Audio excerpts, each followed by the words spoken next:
trova per noi la gioia di salutare tutta la grande famiglia del Giro d'Italia. For the first time in its history, the greatest event in the Italian sporting calendar starts here in the Vatican City, welcoming not only the riders, but also the officials, the judges, the medical staff and support teams. The Pope gives his blessing to all those taking part in this great pageant, the Giro d'Italia.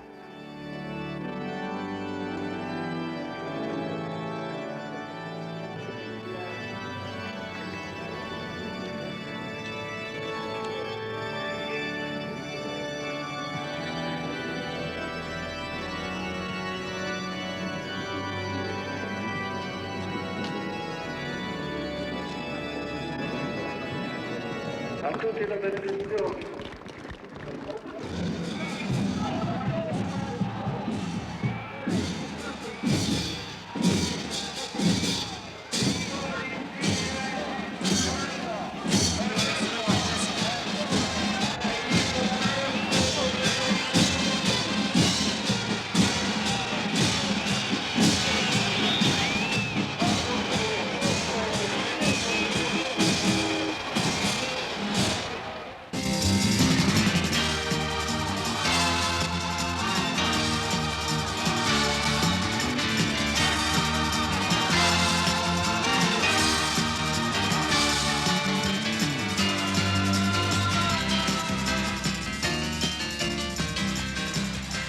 Every year in May, since 1909, a strange caravan has wound its way around Italy, the caravan of the Giro d'Italia.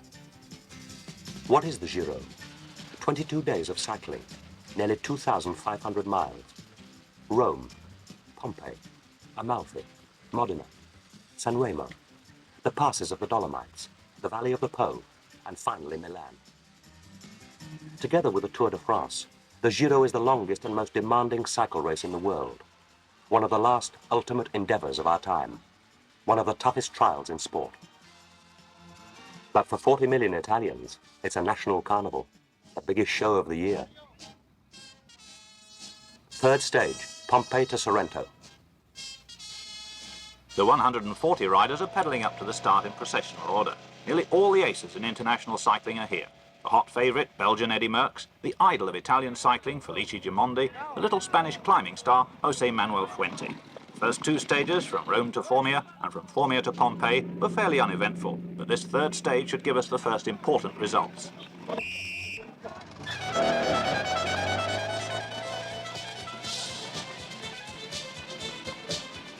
The day's racing got underway at exactly 11:30. This stage is only 105 miles long. It follows the coast to Sorrento, then through Positano to Amalfi. After that, we get the first two big climbs, up Monte Agirola and the 3,500-foot Monte Faito. From Faito, there's a steep drop to the sea, and the finish back in Sorrento.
Attenzione, attenzione, qui Rai 1.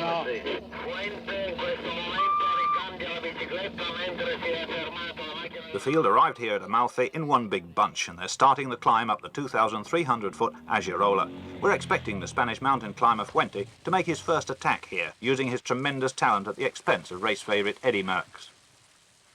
Although there are cash prizes for the ascent of Agirola, the biggest mountain prize on this stage is for the decisive climb up Monte Faito.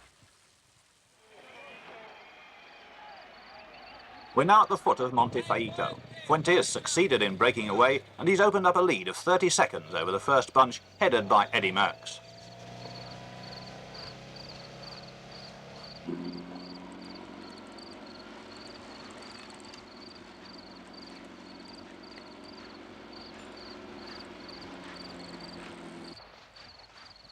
Merckx is now second among the chasers and dropping further back. He's a full minute behind Fuente.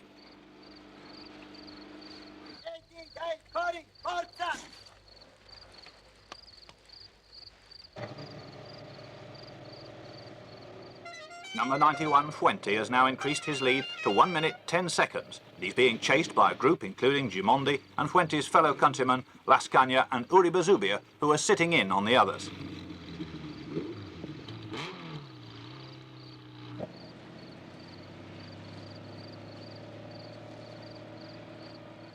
A second group, including Eddy Merckx, is 1 minute 30 seconds behind, and it looks to us as though Merckx is far from fit at the moment.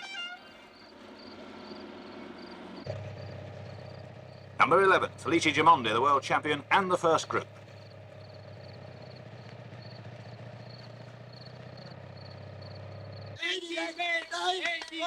Eddy Merckx is now leading that second bunch, but he's still losing ground.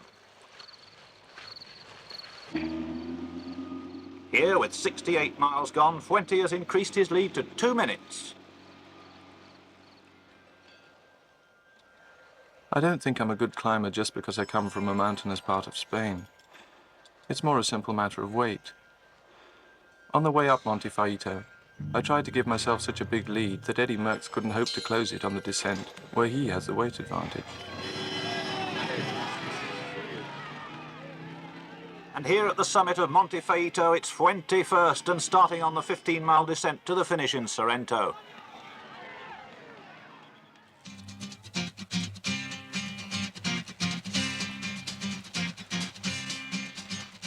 On this stretch, the riders will reach speeds between 50 and 60 miles per hour.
Jose Manuel Fuente coming in to take this third stage with a margin of 33 seconds over the next group. Fuente also takes the pink jersey, the symbol of leadership in the Giro, just as the yellow jersey is in the Tour de France. A rider's time on each stage is added to his total, and the one with the fastest overall time inherits the pink jersey. It was hard going right from the start. On the way up Monte Faito, I wondered if Eddie Merckx might suddenly have had to give up the chase because of his recent illness. When he isn't with the leaders, you get a lot of uncertainty among the riders. For many of us, he's a kind of beacon, and if that beacon isn't shining, we've got no point of reference. My chances against him. We've still got 19 stages to go.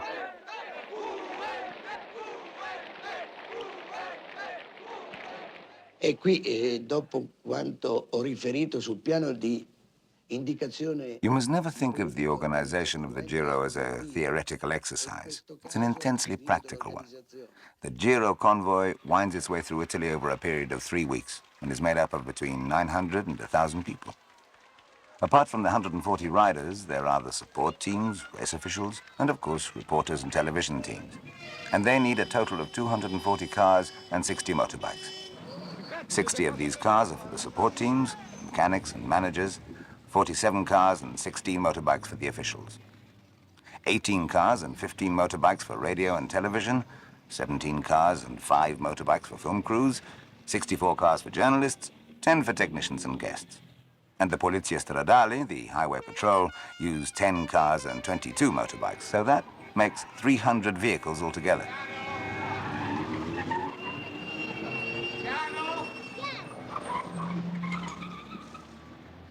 All these vehicles are connected by two-way radio, so everybody has up-to-the-minute information on the progress of the race. Special units keep us informed about any problems on the route ahead or around the finish lines. And finally, we have loudspeaker vans to keep the roads clear of the crowds. All this gives us a comprehensive communications network, even in the remotest areas of the countryside and in the tiniest villages. 150 journalists writing for 350 newspapers follow the Giro and send evening reports to the whole world from press rooms specially set up at the end of each stage.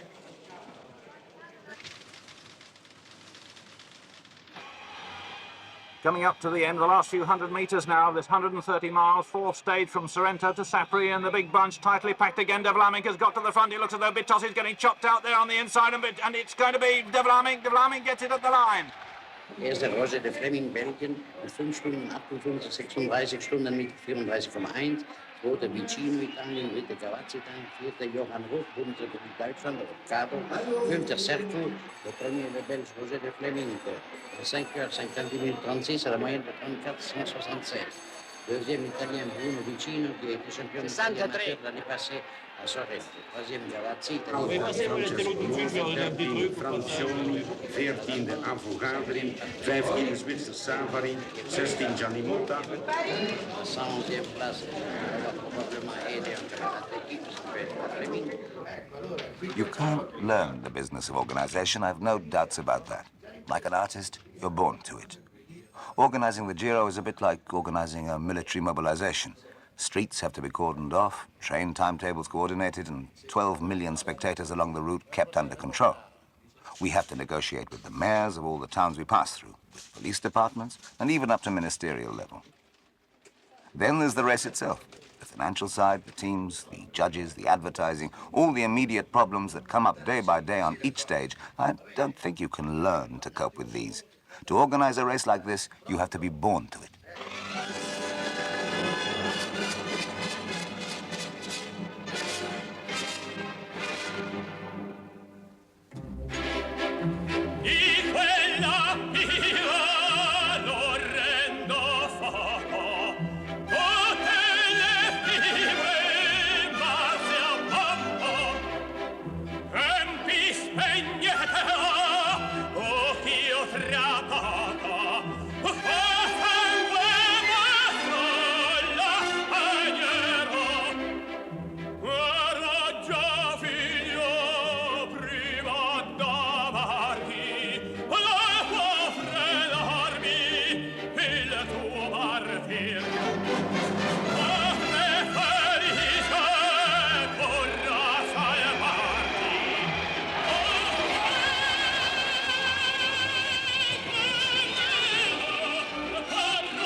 tutti i corridori appongono la loro firma sul foglio di partenza.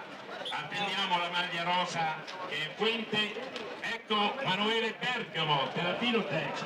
Eccoci ad Avogadri di Calvenzano di Cremona. Sorlini, bravissimo corridore della Pilotex. Ecco che vediamo giungere il corridore abruzzese Giuliani della squadra Pilotex. Maglia verde, titolare del Gran Premio della Montagna Plastic Screen, è Fuente. Tuttavia la maglia oggi la porterà Univenzovia, che è secondo nella classifica speciale. Un applauso formidabile a Fuente. Fuente, capitano della CAS, maglia rosa brillantissima. Ecco Pella, ecco Cavalcanti, Felice Gimondi, campione del mondo.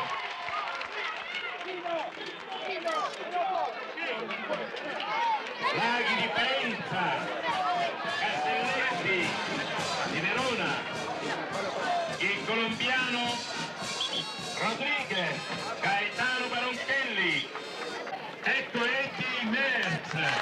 Formidabile applauso a Eddie Merckx.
And the riders are now toiling away on their fifth of the 22 stages of the race, 135 miles today from Sapri to Taranto.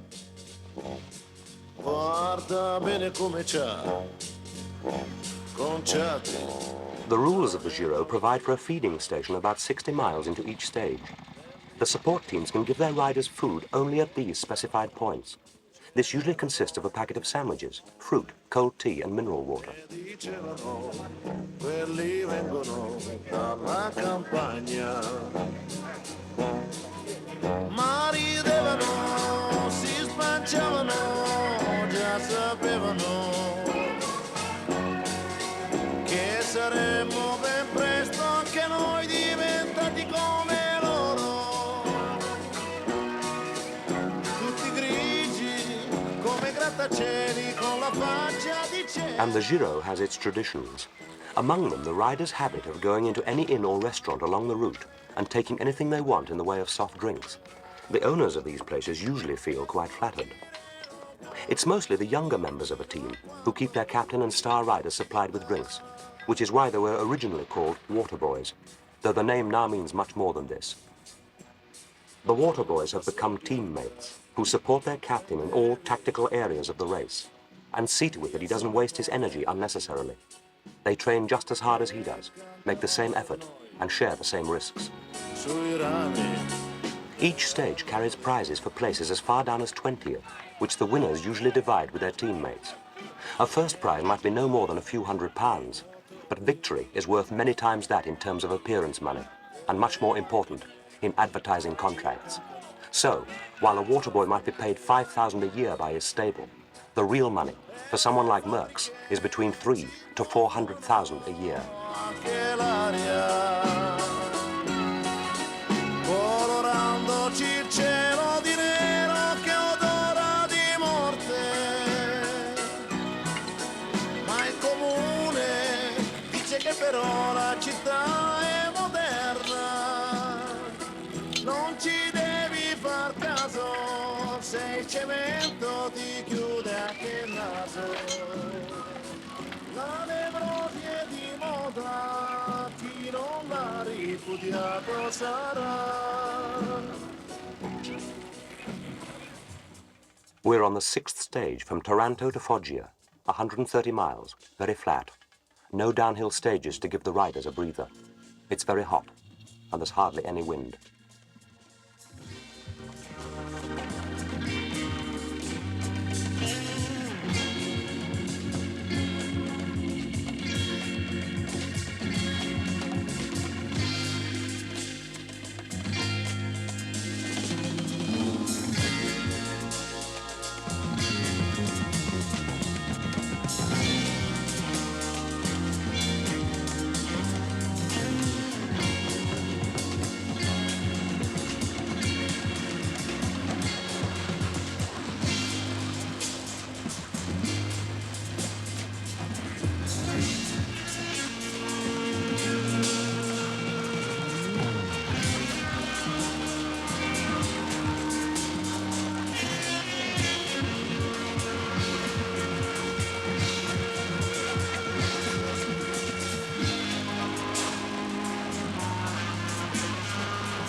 And the winner of this stage is going to be Bitossi. Franco Bitossi of Italy delights the crowd, winning his first stage of the Giro, taking this 6th stage easily enough from the pack.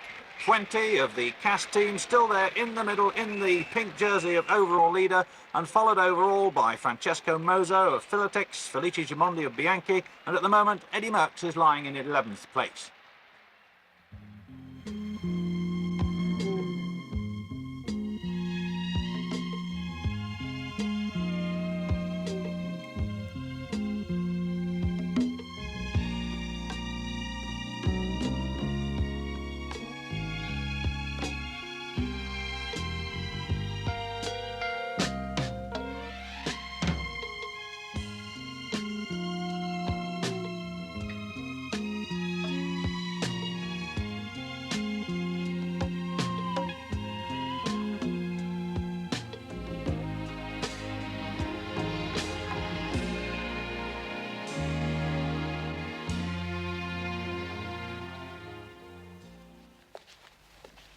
In your first year as a pro, you have your hopes and dreams. But after a couple of races, you realise you're not made to be a champion. You're cut out to be a water boy. You have to be good to be a water boy. You have to be there when your captain's in trouble, when you need shielding from the wind, for example, so that you'll have enough in reserve for the finish. You have to draw him out of the bunch into the lead and support him on the mountains and in the sprints.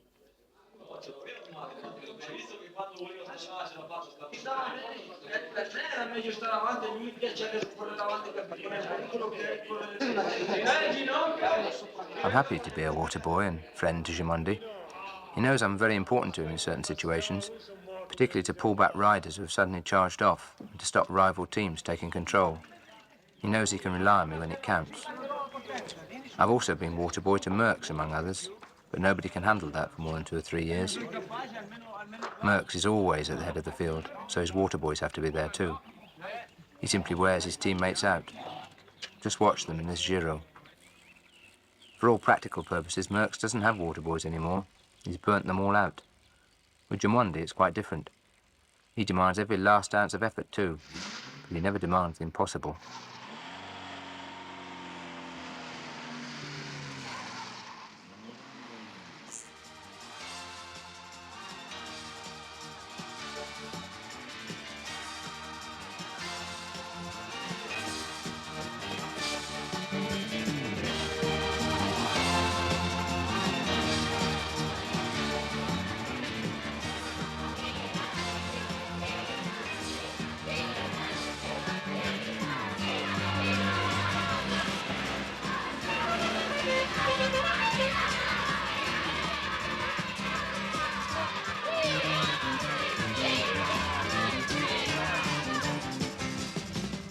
The 7th stage from Foggia to Chieti brought nothing significant. Although Fuente came in only 13th, he still kept an overall lead of 28 seconds over Gimondi and 35 seconds over Merckx. Neither will the 8th stage from Chieti to Macerata produce any important changes.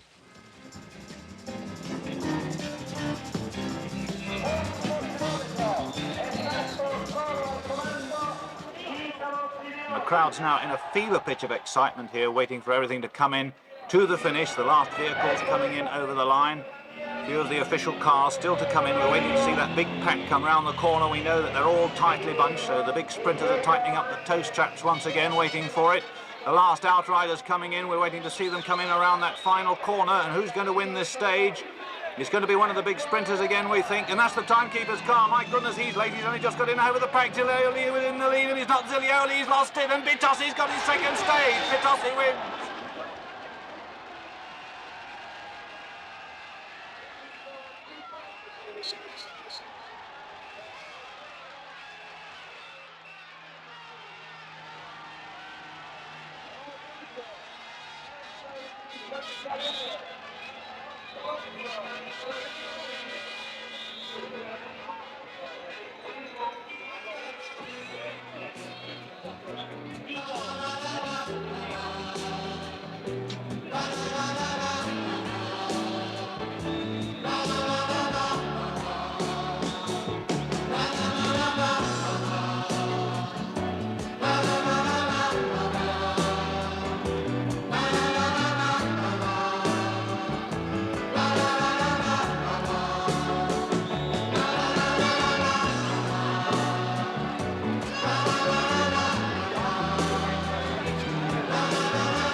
Our lives aren't easy.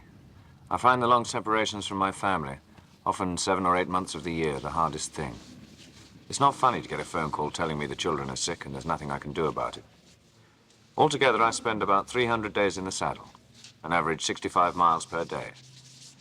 I've ridden in the Giro 9 times, and won it twice, in 66 and 69.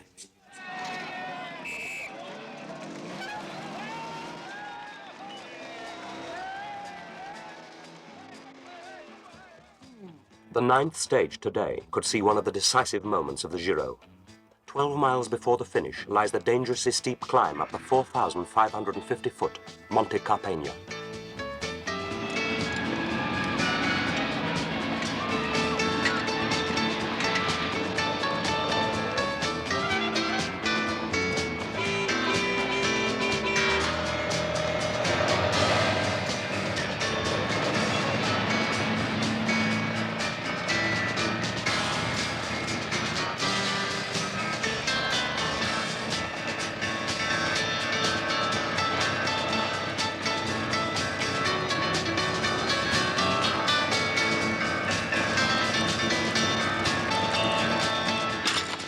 Up and a touch of wheels there at the back brings 2 or 3 riders down. It's not unusual for this sort of thing to happen, but they're all right and they'll all be back in the race in a matter of minutes.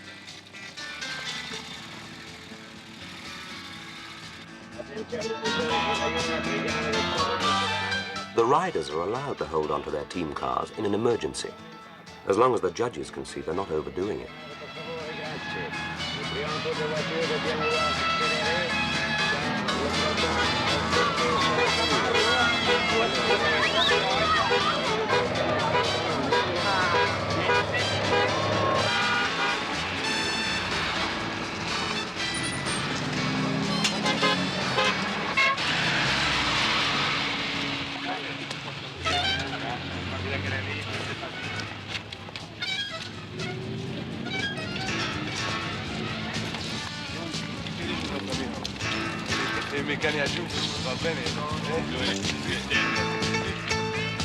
And still the riders are receiving treatment as a result of that crash, and Pisani here is complaining about not having the right gears, and a lot of the big boys are a bit upset because the gradients are steeper than was originally said on the stage, and they're getting a bit edgy about it, and that edginess has resulted in another crash. We've had about 20 riders come off now, and there are wheels and bikes all over the place, and everybody's scrambling for fresh wheels as a result of punctures and new machines as well.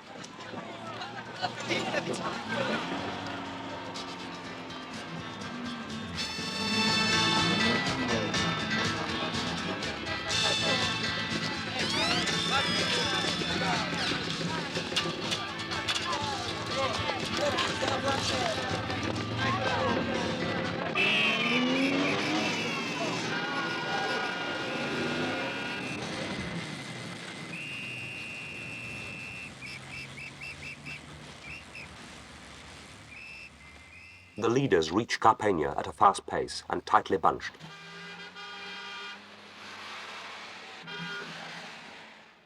They now face the 5-mile climb to the top of Monte Carpegna and then the steep drop to the finish.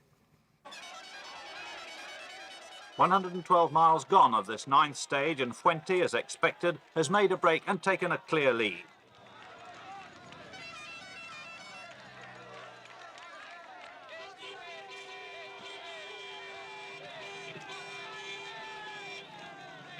Second on the climb is number 1, Eddie Merckx, in hot pursuit of Fuente, but losing ground and is already half a minute behind.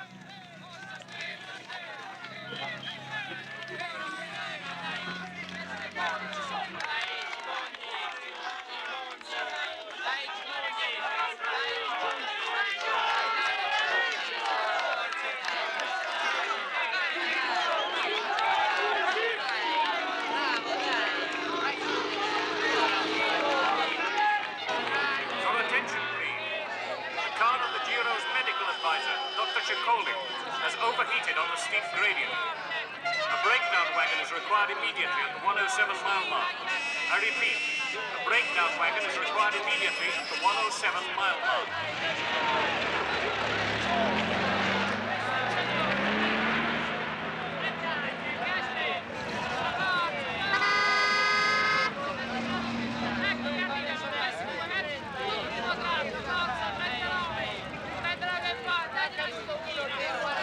Your attention, please. Would all spectators please refrain from pushing the riders? This is strictly forbidden by the rules of the Giro, and the riders you're trying to help will in fact be penalized. Please do not push the riders.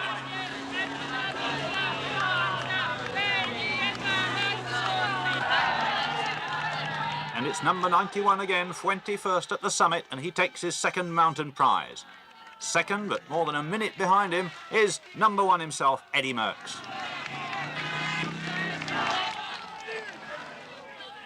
The 5-mile descent from Monte Carpegna. Merckx has the advantage on this stretch because of his greater weight and his skill on curves. Can Fuente keep his overall lead? And conditions are terrible now. It's raining hard, it's misty, the road is slippery, but Fuente is still going all out on the descent.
despite these atrocious weather conditions, there's a vast crowd here greeting Fuente as he comes in to take this stage from Macerata to Carpegna. Jose Manuel Fuente crosses the line, increases his lead slightly overall, I should think. We're waiting to see who's second. It was Merckx at the summit of the mountain, and Merckx seems to have come down like a lion. There he is, pedalling every revolution, counting as he comes in, but he's 1 minute 4 seconds down on Fuente at the line. Fuente has now stretched his overall lead to 1 minute 40 seconds, but there are still 13 difficult stages ahead.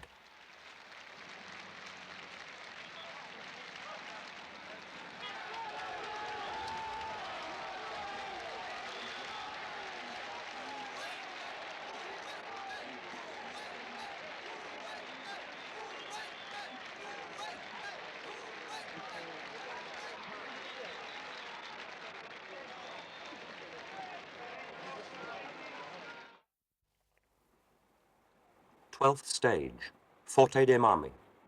This stage is basically different to all the others. The 116 riders still in the race will cover a 25-mile circuit from Forte dei Marmi to Viareggio and Marina di Massa, and then back to Forte. They don't compete against each other, but against the clock. They start one at a time at 90-second intervals, and the time they take for the 25 miles is added, like all other times, to their overall totals. The time trial. To many experts, the moment of truth has long been the domain of Merckx and Gimondi, and a weakness of Fuente's. Gimondi gets ready for the final countdown. The riders have gone off in the reverse order of the general classification, so we're down to the last three. Gimondi, being third overall, gets underway for his 25 miles of torture against the watch.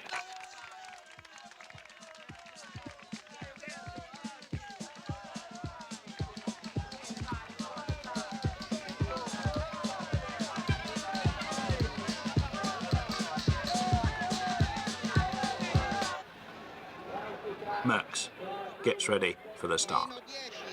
The final countdown for this man, who is reckoned to be perhaps the one who would take the overall lead after this time trial.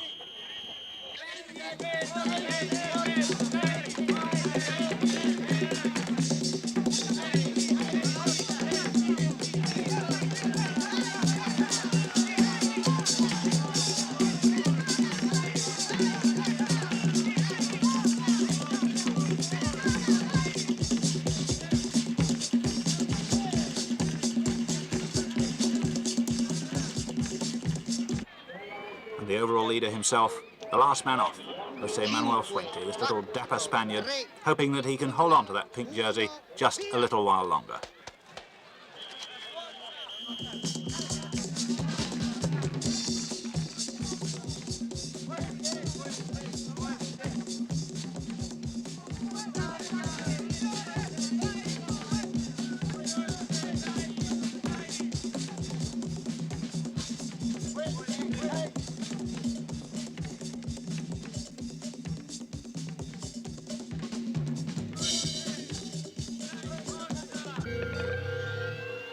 After 20 miles at the turning point in Marina di Massa, the issue is already decided.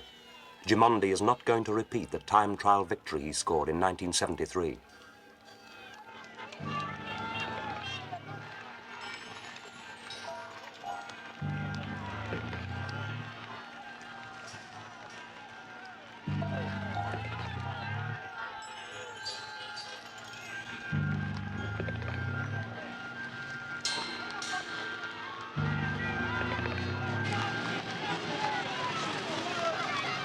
Merckx is 38 seconds ahead of Gimondi.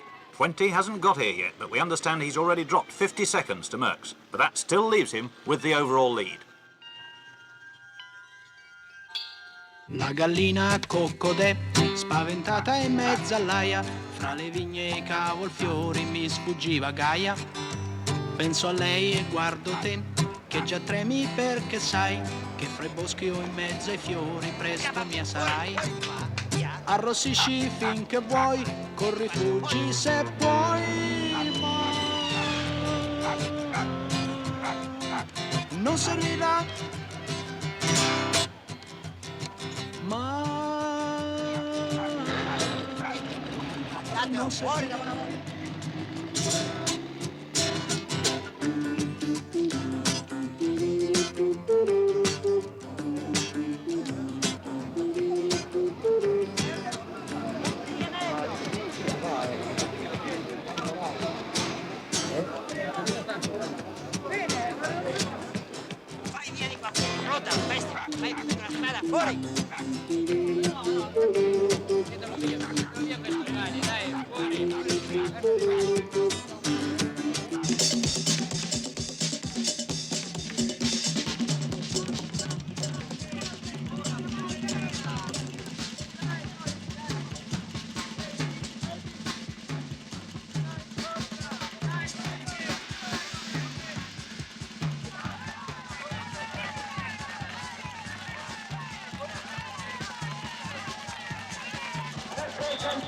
Gimondi finishes.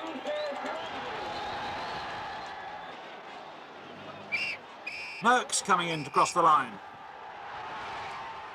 Eddy Merckx wins the time trial by 27 seconds and gains over a minute on Gimondi. He has covered the course in 49 minutes 31 seconds, which means he has averaged 30 miles an hour over a distance of 25 miles. Fuente has done well. He has lost only 1 minute 12 seconds to Merckx and retains his overall lead.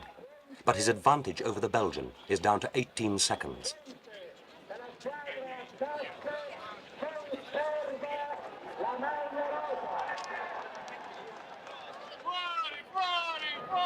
Il Giro per noi rappresenta una grande manifestazione. For the mayor of Forte dei Marmi, the Giro d'Italia is a great tourist attraction.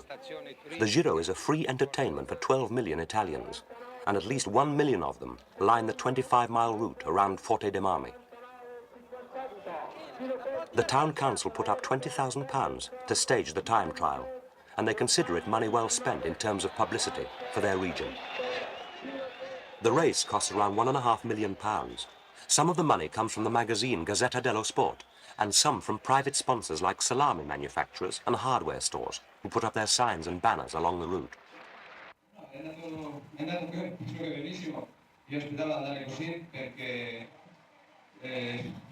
quest'anno io dovevo pigliarmi una corsa per tutta la noia, almeno per perdere più tempo possibile.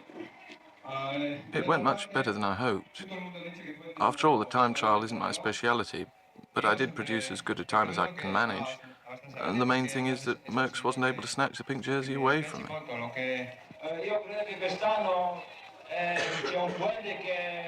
I think it's going to be much more difficult for me to win the Giro this year than ever before. Fuente has become much stronger, and the course has too many climbs and mountain stages. They don't suit me. In fact, this Giro is a circuit for the mountain specialists. I've got 43 pounds more than Fuente to haul up the climbs, and that gives him a big advantage. Still, the finish is in Milan, and before then I'll do what I can to catch him. I just don't know whether I can or not. It'll be tough, but I'm going to try.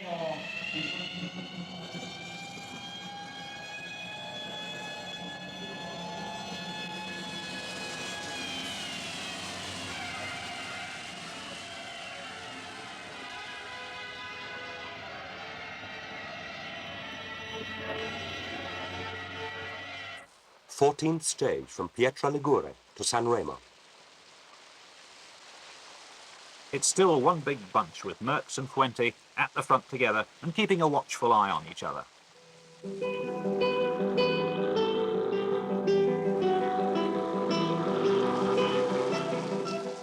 The torrential rain has made it bitterly cold now. Merckx has attacked and leads the field. Fuente is back in third place.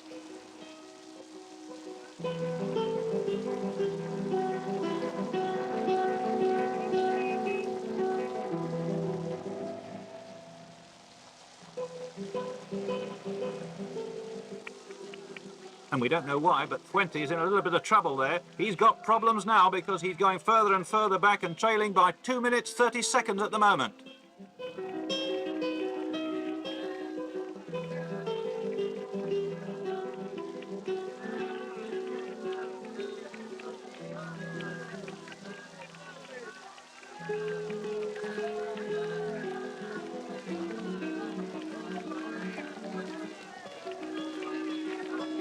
"58 miles gone, and Fuente is even further behind.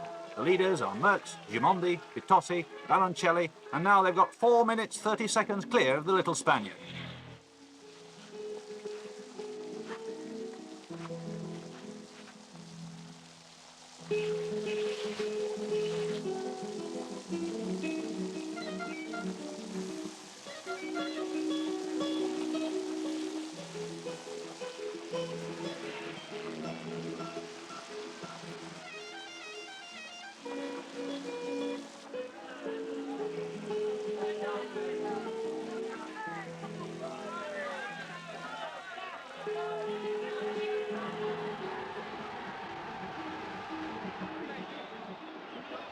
At the finish in San Remo, a complete sensation.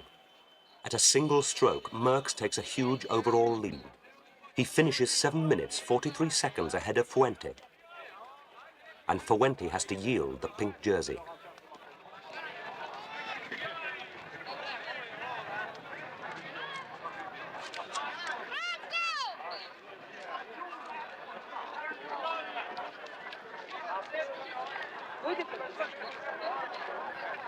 Simplemente que ayer me encontraba con una confianza en mí como jamás había visto. As a matter of fact, I was confident I was going to win this stage. I even asked my teammates to force a really fast pace. When we got to the feeding station, I didn't want anything. Wasn't the least bit hungry. Suddenly, the Molteni and Bianchi teams attacked, and I had nothing in reserve. I'd simply eaten too little. It took my last ounce of strength to get to the top. After that, thank God, it was downhill, and I coasted to the finish.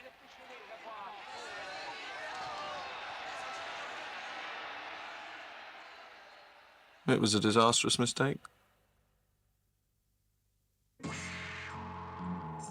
These are the terrifying Tre Cime di Lavaredo.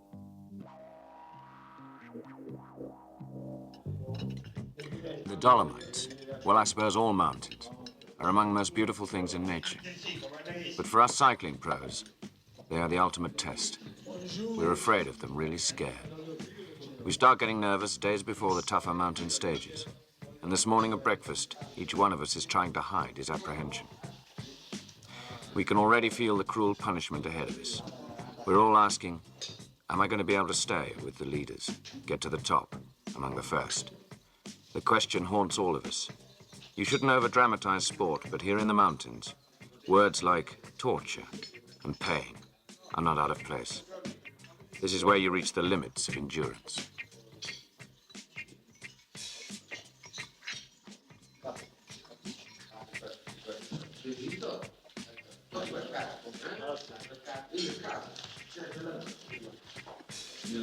Volete pure la mettere dalla parte? Ancora.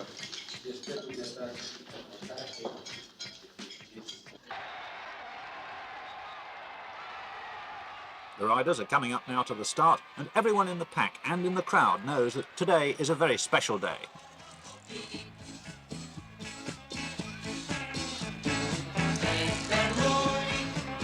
The 20th stage, the climax of the Giro. 3 difficult mountains in one stretch. Monte Rest, 3,420 feet. Passo Mauria, 4,209 feet. And finally the supreme test, 7,800 feet up the Tre Cime road. The winner here carries off the most coveted mountain prize, the Cima Coppi, named after the great racer Fausto Coppi, and worth £4,000.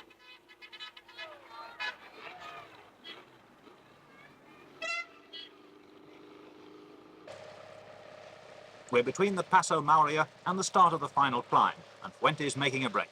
Here, on this endless, inhuman ascent up the Tre Cime, lies his last hope of rectifying his mistake at San Remo, of making up the time he lost there, of snatching victory in the Giro. This is the Spaniard's last chance. On Monte Generoso, he recovered over 2 minutes. On the Colle di San Fermo, it was only 30 seconds. In Sella Val Sugana, he gained not 1 yard. Nevertheless, he has made good more than 2 minutes. His deficit is now 5 minutes, 9 seconds. Can he succeed in one great burst in making up this time, in closing the gap?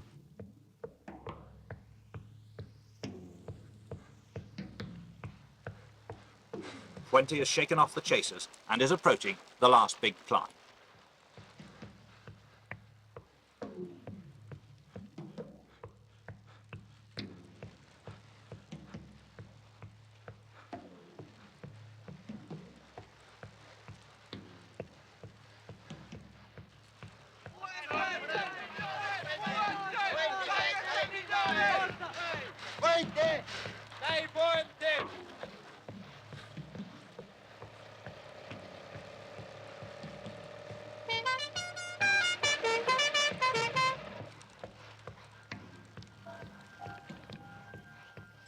On the mountain stages, particularly when I'm giving everything I've got, I'm very afraid of cramp. I always think of Monte Carpegna a couple of years ago. Even though I had a lead of 9 minutes over Eddy Merckx, I decided to attack. I lost the lot. The reporters really went to town about me. The truth was that I'd got cramp.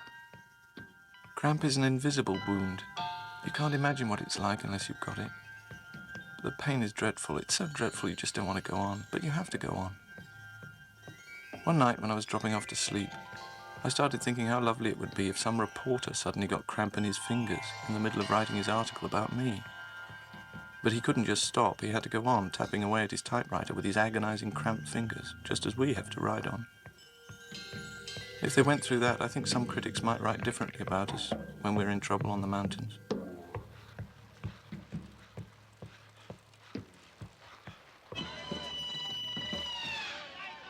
Fuente is still out on his own at Lake Misurina and is beginning this critical climb up the Trecime de Lavaredo. The first bunch, led by the Schoonmaker, the faithful lieutenant of Eddy Merckx, with Merckx just behind, are 40 seconds back.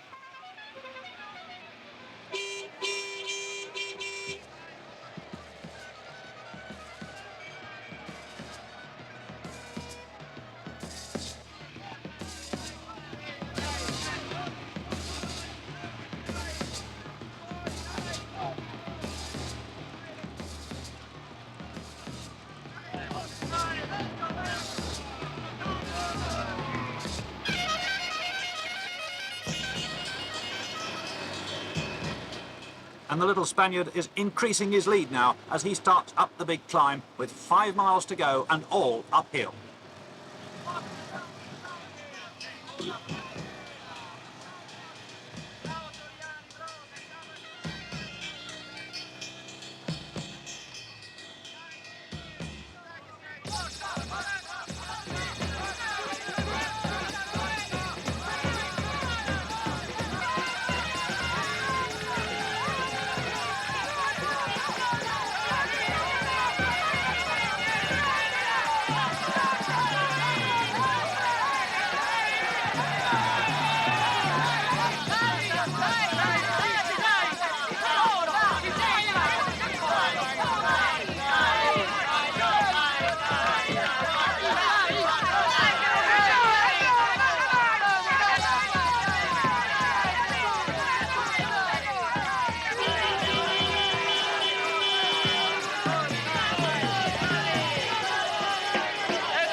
The group chasing Fuente is now 45 seconds behind. Merckx is in the lead of it, then number 11 Gimondi and number 132 Baron Kelly. 20 seconds further back, it's Tino Conti of the Zonka team, and he's followed up by Francesco Moser of Filotex, this young Italian hope who they reckon will take over from Gimondi himself.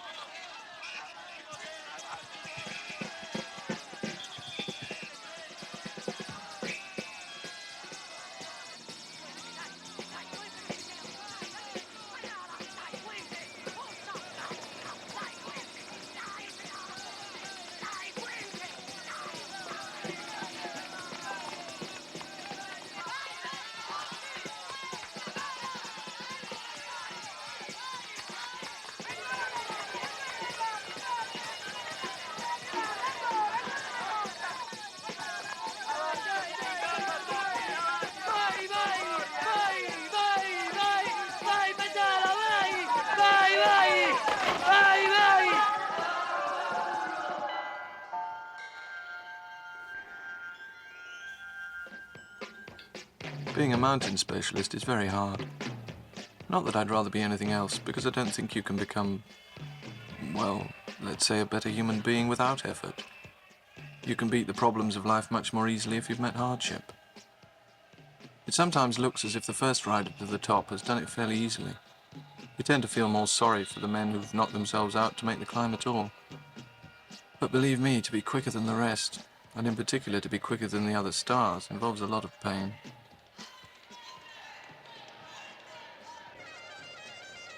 A cyclist uses 6,000 calories during a mountain stage. He prepares for this grind by doing 3,000 to 3,500 miles in training and a series of warm-up races.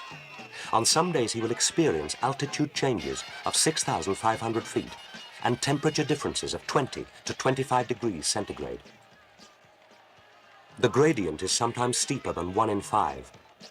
Of all athletes, cycling pros have the largest hearts and in normal circumstances a very low pulse rate.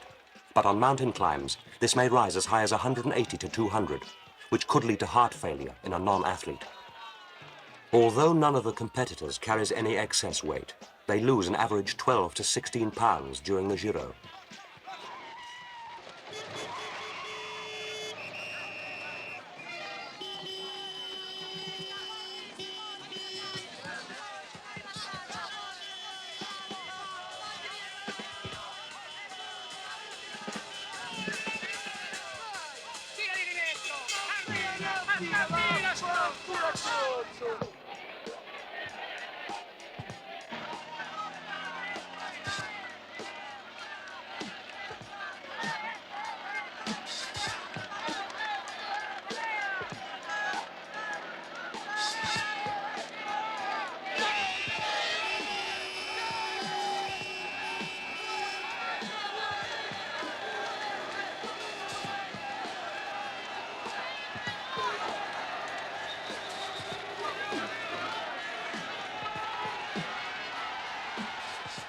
"100 miles gone, and Fuente is still piling on the pressure and leads his rivals now by over a minute.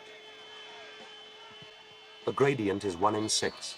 The temperature is -2 centigrade. 3.5 miles to go.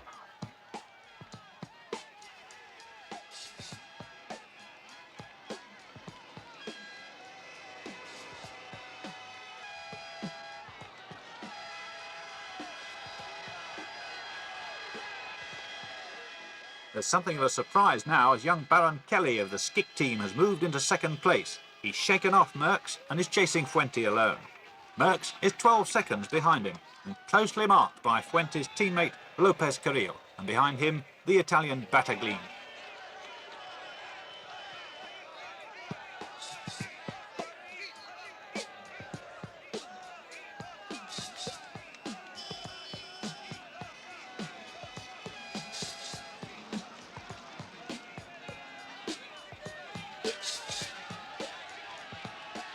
"15 seconds further back in his world champion's rainbow jersey is Felice Gimondi.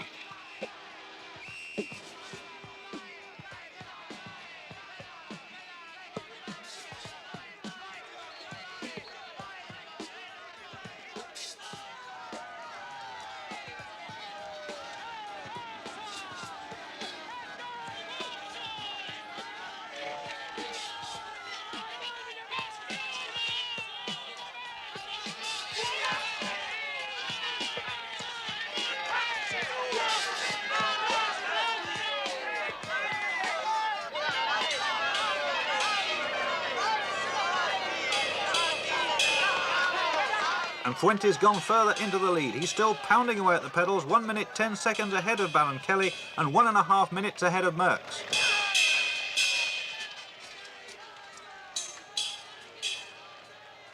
The riders have been on the road for 5.5 hours and still have 2 miles to go.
And here comes Fuente into the last half mile now. And still holding second place behind him is young Baron Kelly. And he's leading Conti, who's got up to Merckx and Lopez Carril. Lopez Carril still marking Eddy Merckx, and Battagline has been dropped.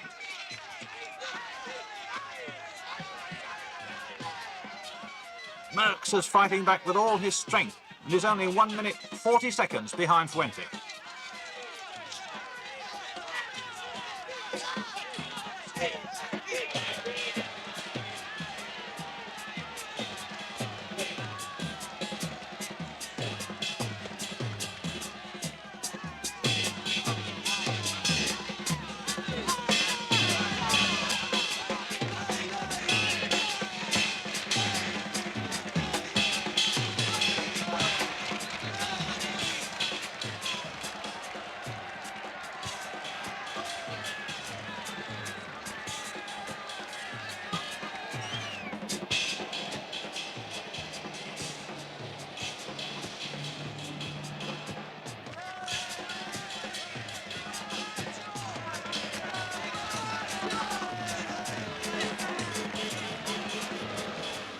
And Fuente swings into the last bend with just over 200 metres to go.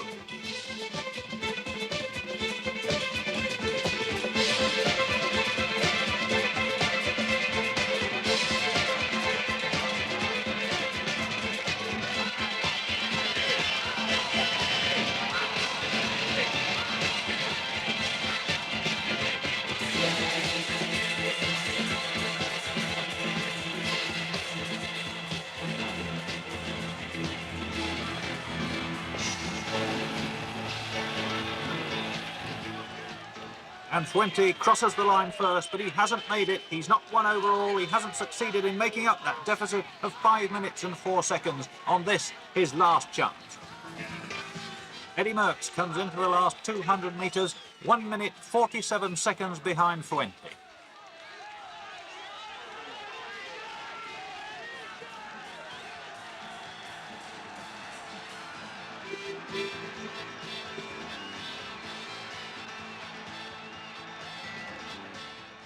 Young Baron Kelly comes in to take a surprise second place, well ahead of Tino Conti, who's ridden superbly up the mountain, to come in to take third place, absolutely exhausted.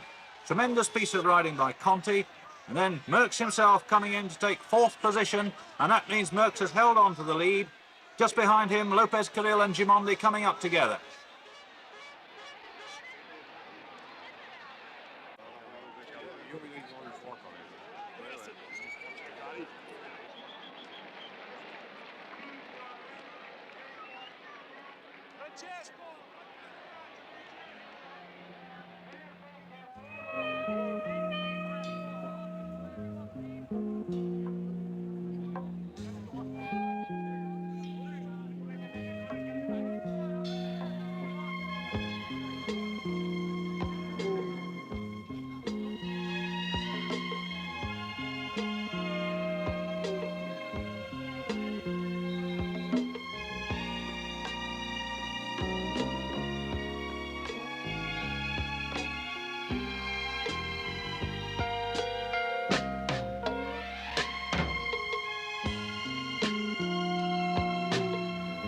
Fuente hasn't made good his mistake of San Remo. He has won this, the toughest stage of the Giro, but nevertheless the overall victory is lost.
Well, the Giro swings into the stadium in Milan, off the road, and for the last time, 22 stages gone. And who's going to win this final one as they come swarming in? They're all together in a big seeming mass as they come around the corner. They've a lap and a half of the track to do. They've already crossed the line, down the back straight. Who's it going to be to win this last stage? Marino Basso of Italy is the man who's tipped to win, and he's coming up on the outside as they come round this banking. Basso, oh, and he's hooked up the track. Tremendous hook there as Basso tried to get round the outside, and he didn't make it, but is he going to make it at the line this time? Yes, Basso of Italy wins the stage. The winner of the 22nd stage from Bassano di Grappa to Milan, Marino Basso. The 57th Giro is over.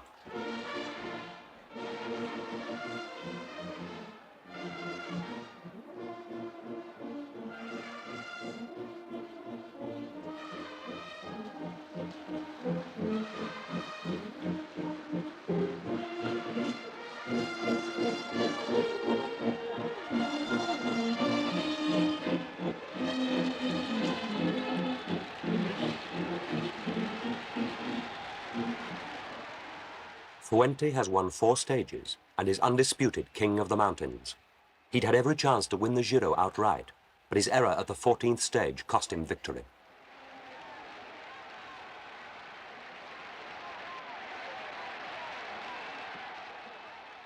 The race was 2,455 miles long. 14 teams and 140 riders did battle for 22 days. At the end of it all, in 3rd place, Felice Gimondi, only 33 seconds behind the winner. 2nd, Gianbattista Baroncelli, only 12 seconds behind. And this is the narrowest margin in the history of the Giro.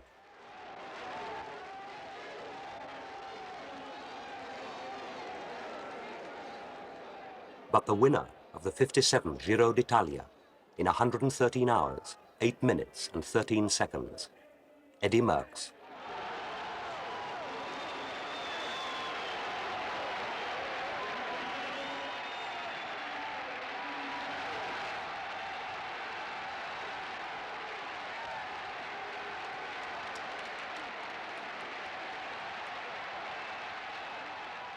Merckx has won the Giro 5 times, the Tour de France 5 times, and 3 World Championships.